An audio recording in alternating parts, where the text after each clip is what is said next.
Energin ilta. All I can think about is his tongue. Renne Korppila. In my mouth.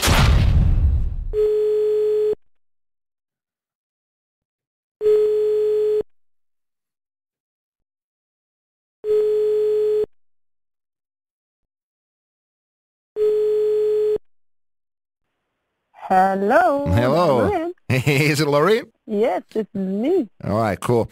Your PR person, she was talking Swedish to me, and I couldn't quite understand what she said. Everything she said, I just said, "Det passar bra." Yes. Det passar bra. There you are. So I think I did all right. Yeah, because I asked her. I said, like, okay, is it in Swedish or English? And she said, no, he speaks Swedish very well. She even toned on the very well. Yes. Oh my God! Someone played a joke on me or you. But the thing is, I can understand because I'm from the like the west coast of Finland, so I can understand Swedish pretty good. When Finnish people talk speak Swedish, but when I'm in Sweden, I can understand a goddamn word. Yeah, because we talk too fast. Yeah, I guess that's why. It sounds like you're singing when you're speaking. That's beautiful.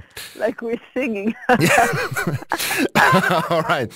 So, Loreen, this spring, it marks the 3-year anniversary of your Eurovision Song Contest victory. How do you look back on it now after 3 years?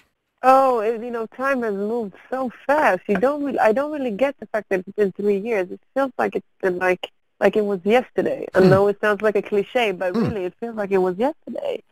So when looking back at it, I come to love it more and more and more. You know how it is when you're a creator and you look at your performance and you're like, oh my God, I did that thing wrong, and oh my God, I sang that thing wrong. I think each day going, I accept my performance more and more. You know what I mean? Yeah, kind of like you kind of like accept the past as to.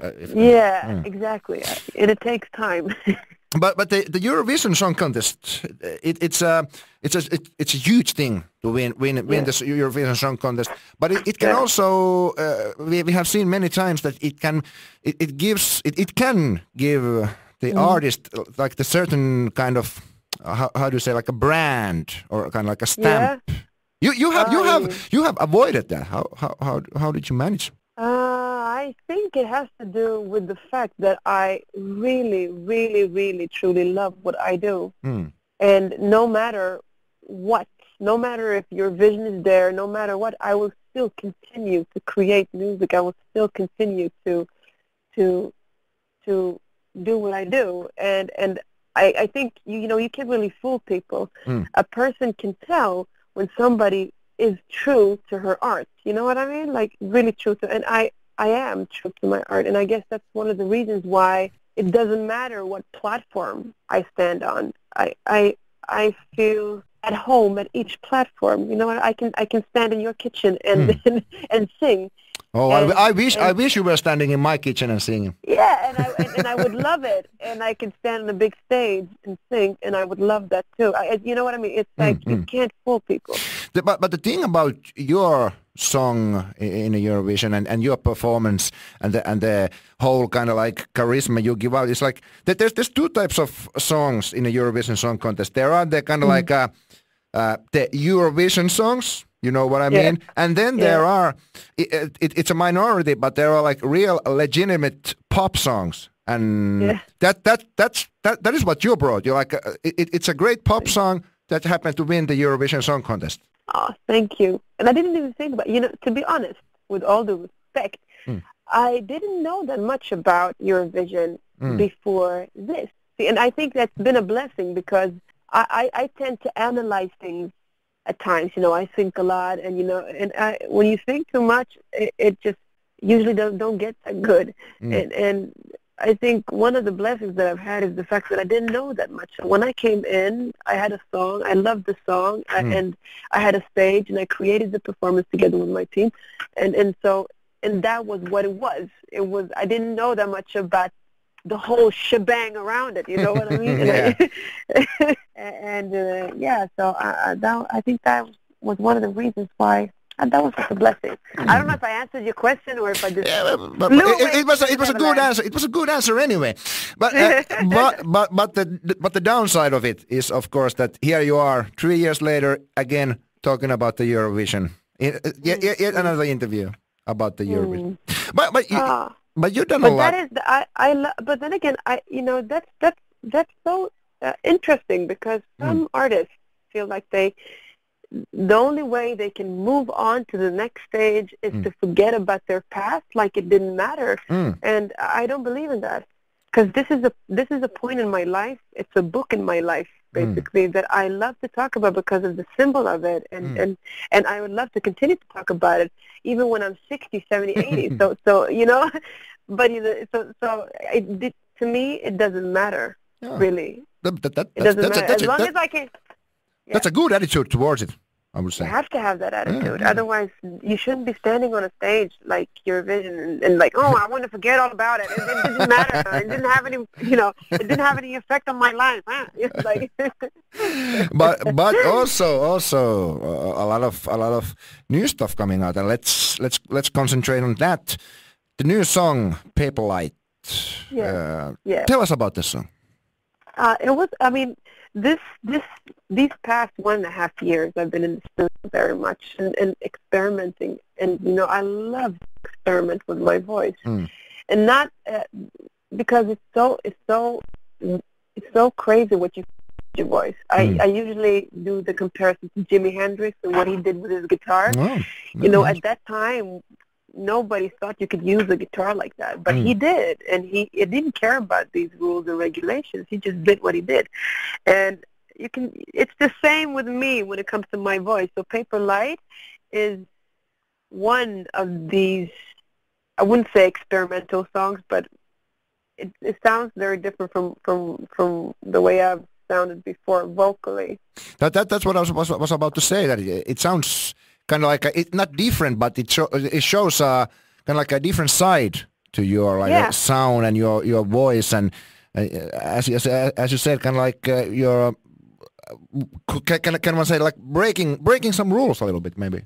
And I think it's important to do that, or at least that is what I like when I talk to creators or the artists, is that they are the ones supposed to break the boundaries. See what I mean? Like the artists, the singers, the painters, they are the ones to that is what a creator means. If you look it up on a dictionary, what is a creator? It's like a problem solver.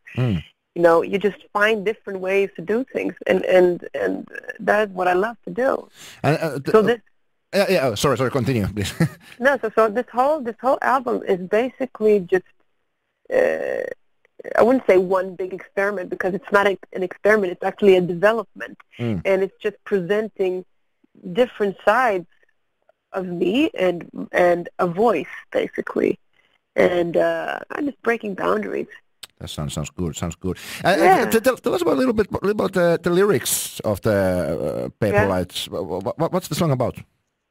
It's very cryptic in a way. It's like it's about basically what I say in the chorus. We're born to be higher. Like we're born to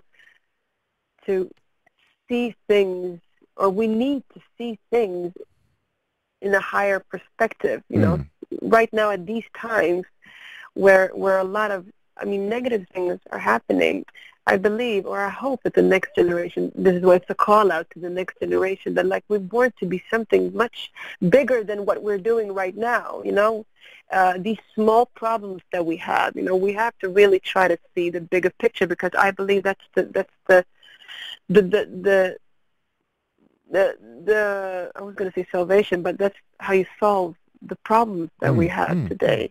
Like, don't forget, like, for instance, all these extreme minorities in the world, like, for instance, there's still minorities that do all these negative things.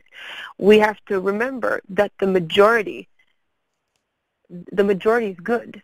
See? I meet so many people that do so many good things, and we don't talk about that. We just look at this minority, and that's what I mean. See in a higher perspective. So Paperlight is basically, it's a sad story because it says like, on the verses it's about this person that, trying to flee the reality, and in the chorus I say, you have to see things through a bigger perspective, So it's kind of like a big messages. Yeah, I love that. Yeah. I love that. It's like Euphoria. Yeah. So if you're gonna have a message, why not make it big? It has to be big. I mean, there's a lot of love songs out there. I mean, do we need one more love song? Yes. Yeah, well, I have a couple of love songs too on my album. So, but maybe this is also a love song, kind of like more in a universal scale. Yeah. Yeah. But and also the new album. The working title is Paperlight, if I understood correctly. For the album, no. No, the Paperlight and Higher that is the single. That's just a single. Yeah, because I was reading on the internet that it was like somewhere they were talking about the album with a working title Paperlights, but that's not obviously true. No. Actually, and I'm still working on. I haven't decided. It's between three names. Oh. So I haven't decided yet. But at least you got some options, because usually the naming of the album, that's the hardest part. Yeah, I know, because it represents the whole thing. Yeah. So it bears so much meaning. Yeah, it has to. Or not, I don't know. But hey, I think this is all for me. Thank you very much. Great for the interview. Hey. Thank you. Nice questions, really. Oh, really. I was just winging it. Yeah. But thank you very much, and I hope to see you soon back in Finland. I hope so. I hope so too. I love Helsinki. I love Helsinki. Come on. Yeah, I do. Now you're being polite. No, I'm not being polite. I love Helsinki. I think it's like, first of all, some parts of Helsinki is so designish, like really like, and I love that. Oh, yeah. I love that. And there's this hotel that I used to stay in Helsinki. I can't remember the name, but it was like this really, really nice. Yeah, I bet it was one of the nicest. Yeah. Yeah, boutique hotels. Oh, I love it. Nice. I think it's great there, and the people are nice too. Hey, thank you very much, Loreen, and all the best for you. And we hope the single is gonna be big. Thank you so much. Huh? All right, take care. Take care, love. Bye bye. Bye bye. Energin ilta. All I can think about is his tongue Renne Korppila. in my mouth.